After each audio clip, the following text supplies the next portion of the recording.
I'm proud of our kids, proud of our players. Thought we played hard.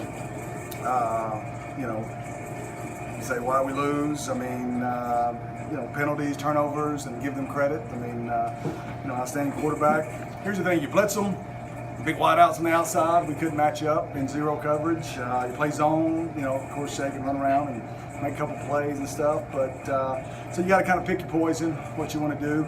I'm sure people were yelling at us, blitz them. If you do that, you saw a couple fade balls that got us on, and so it just couldn't match up. But I was proud of our kids. I mean, G-Wade, 24 carries, 195. We knew coming to this game we had to slow it down. We had to huddle, get on each center, eat some clock up, get some deceptive run plays. That's not our total offense, but I felt like it was what we had to do in order to give our guys a chance to compete. We did that. Got it to half, 17-16. Then they obviously came back out, went to empty, and realized that's how they wanted to attack us. So take my hat off. I think a lot of Coach Luke. All right, I've known him for a long time. He being a Mississippi guy, you see Ole Miss pride through and through him. And talking to him before the game and after the game, I think this university, will be proud to have him continue to lead this program. I just think he's an outstanding individual, and wish him best of luck the rest of the year. But proud of my guys. We'll load up. We got UT Chattanooga next week on the road, top 10 FCS program. It may have some playoff implications down the road for us, and so we'll go back to work this week.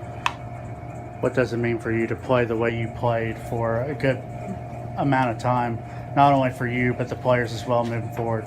Well, this is a better team than we brought in here in 15.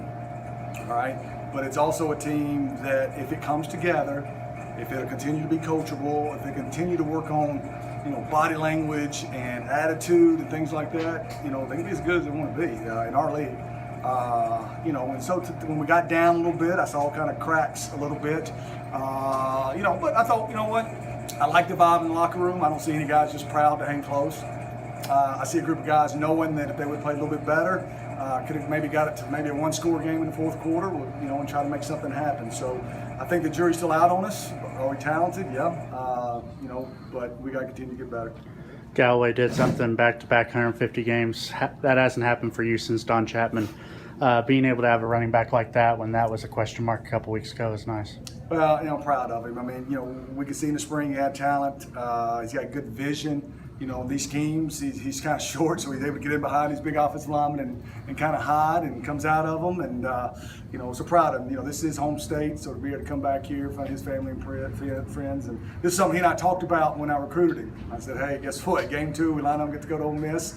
And you're at, I got something in common. We're both from Mississippi and get to line up and play against them. So that's probably why he ended up coming to play for us. So I know he's probably pretty proud, and I'm sure he wished we could have had a chance to get the win. EKU lost by 9 to Kentucky, and Jack State held it kind of close. What does it mean for the depth of this league to be able to compete against some of the better teams? Yeah, it's good news, bad news. It's great news for the league. I mean, you saw that last week with Tennessee State, with we getting the win over Georgia State, and so I'm very proud of the league for that. Now, bad news for the Skyhawks as we continue to go throughout the year. There's quality teams week after week, and so you get 4 days of practice. You load up, go play. You got to execute, and somebody's going to win, somebody's going to lose, and we have to make sure that we don't think that just because we held this game close that Chattanooga cares next week. They could care less. All games start 0-0, and you get 6 points for a touchdown. So we got to make sure we get back to work tomorrow. All right. Thanks, Coach.